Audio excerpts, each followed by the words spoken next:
नमस्कार। आज बात करते हैं एक ऐसी पावन धारा की, एक ऐसी नदी की जो सिर्फ नदी नहीं है, वो एक माँ है, एक देवी है और सही मायनों में भारत की जीवन रेखा है। जी हाँ, हम बात कर रहे हैं गंगा की। पर कभी सोचा है कि एक नदी, पानी का एक बहता हुआ स्रोत, आखिर माँ कैसे बन जाती है? ये सवाल ही अपने आप में बहुत गहरा है ना? इसका जवाब हमें ले जाएगा कहानियों, विश्वास और आस्था की एक ऐसी दुनिया में जो हैरान कर देती है। तो इस सफर में हम क्या क्या जानने वाले हैं? हम देखेंगे कि गंगा का दिव्य जन्म कैसे हुआ, फिर उनकी पृथ्वी पर आने की वो जबरदस्त कहानी क्या है, और सबसे जरूरी कि क्यों वो सिर्फ धर्म के लिए ही नहीं बल्कि करोड़ों लोगों की जिंदगी के लिए इतनी अहम है। तो चलिए शुरू करते हैं एकदम शुरुआत से। सबसे पहले ये समझते हैं कि गंगा का जन्म हुआ कैसे, क्योंकि यहीं से उनकी कहानी का हर पहलू खास बन जाता है। गंगा के जन्म को लेकर दो बहुत ही दिलचस्प कहानियां हैं। एक तरफ पुराणों में उन्हें पर्वतराज हिमालय की बेटी बताया गया है, मतलब उनका सीधा नाता इस धरती से है। और दूसरी तरफ महाभारत और भागवत पुराण की कथा है, जिसके हिसाब से वो भगवान विष्णु के चरण से प्रकट हुई, यानी उनका सीधा संबंध देवलोक से है। दो अलग अलग नजरिए, पर दोनों ही उन्हें दिव्य बताते हैं। और जानते हैं सबसे कमाल की बात क्या है?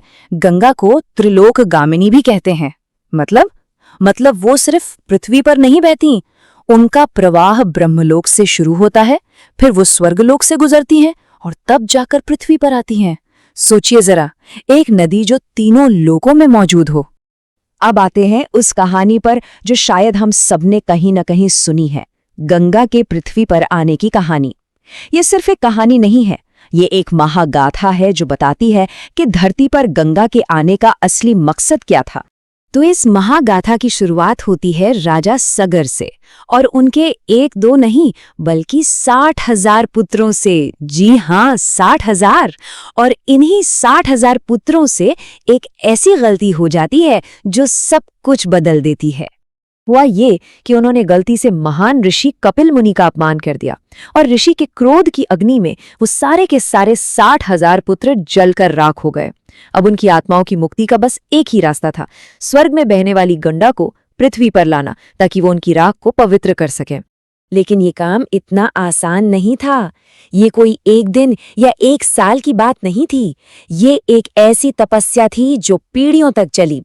सगर के बाद उनके पोते अंशुमान ने कोशिश की, फिर उनके बेटे दिलीप ने, और आखिर में कई पीढ़ियों के बाद भगीरथ ने इस असंभव काम को संभव करने का बीड़ा उठाया। तो भगीरथ की तपस्या सफल हुई, गंगा आने को तैयार हो गई। लेकिन तभी एक और बड़ी मुश्किल सामने आ गई। गंगा का वेग, उनकी रफ्तार इतनी ज्यादा थी, इतनी प्रचंड थी कि अगर वो सीधे स्वर्ग से धरती पर आती तो पृथ्वी उनके वेग को सह नहीं पाती, पूरी धरती ही नष्ट हो जाती। अब इस मुश्किल का हल क्या था? भगीरथ ने भगवान शिव की तपस्या की, उनसे प्रार्थना की कि वो पृथ्वी को बचाएं, और तब भगवान शिव ने एक अद्भुत उपाय निकाला। उन्होंने गंगा को सीधे अपनी जटाओं में उतार लिया। सोचिए, उस महाशक्तिशाली नदी के पूरे वेग को उन्होंने अपने बालों में समेट लिया और उसके प्रवाह को शांत कर दिया। और जब गंगा भगवान शिव की जटाओं से एक शांत धारा बनकर निकली, तब भगीरथ उन्हें रास्ता दिखाते हुए आगे आगे चले, ताकि वो उस जगह तक पहुंच सके जहां उनके पूर्वजों की राख थी। और भगीरथ के इसी असाधारण प्रयास के सम्मान में गंगा का एक नाम भागीरथी भी पड़ा, मतलब भगीरथ द्वारा लाई गई।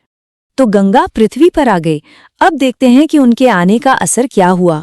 और ये असर सिर्फ आस्था या धर्म तक ही सीमित नहीं है, ये विज्ञान और जीवन से भी जुड़ा है। बड़ा दिलचस्प संगम है ये। जैसे ही गंगा धरती पर बही, उनके किनारे एक से एक पवित्र नगर बसते चले गए। हरिद्वार, ऋषिकेश, प्रयागराज, वाराणसी, गंगा सागर, ये सिर्फ नाम नहीं है, ये वो जगह हैं जहां आज भी करोड़ों लोग अपने मन की शांति और आध्यात्मिक शुद्धि के लिए जाते हैं। तो यहाँ देखिए, गंगा का महत्व दो स्तरों पर है। एक तरफ है धार्मिक महत्व, पापों को धोने वाली, मोक्ष देने वाली नदी, और दूसरी तरफ है इसका वैज्ञानिक और सांस्कृतिक महत्व। गंगा का पानी कीटाणुओं को मारने की क्षमता रखता है, ये बात अब विज्ञान भी मानता है। इसके पानी में खास बैक्टीरियोफेज होते हैं। यही नदी भारत की सबसे उपजाऊ जमीन बनाती है और सचमुच करोड़ों लोगों की जीवन रेखा है। आस्था और विज्ञान दोनों एक ही नदी में मिल जाते हैं। ये सब तो हुई पुरानी बातें, पौराणिक कथाएं। लेकिन आज इस मॉडर्न दुनिया में इस पूरी कहानी का हमारे लिए क्या मतलब है? हमें इससे क्या सीखना चाहिए? सबसे पहला और सबसे बड़ा सबक तो भगीरथ के प्रयास से मिलता है। उनकी कहानी हमें ये याद दिलाती है कि अगर लगन सच्ची हो और कोशिश लगातार की जाए तो जो काम असंभव लगता है उसे भी पूरा किया जा सकता है। इसे ही तो भगीरथ प्रयास कहते हैं। और दूसरा सबक वो ये है कि गंगा को सिर्फ एक नदी की तरह नहीं देखा गया, उन्हें माँ का दर्जा दिया गया। और जब हम किसी को माँ कहते हैं तो सिर्फ पूजा पाठ ही काफी नहीं होता। माँ की देखभाल करना, उनका सम्मान करना, उन्हें साफ सुथरा रखना, ये हमारी जिम्मेदारी भी बनती है। और यही आज का सबसे बड़ा सवाल है। आज जब गंगा प्रदूषण और कई तरह की मुश्किलों से जूझ रही हैं, तो क्या हम सब मिलकर एक भगीरथ प्रयास कर सकते हैं? क्या हमारी आज की कोशिशें भगीरथ की उस सदियों पुरानी भक्ति और मेहनत के बराबर हो सकती हैं, ताकि हम अपनी इस जीवन रेखा को, उसका वो पुराना सम्मान और गौरव वापस लौटा सकें? ये सवाल हम सब के लिए है।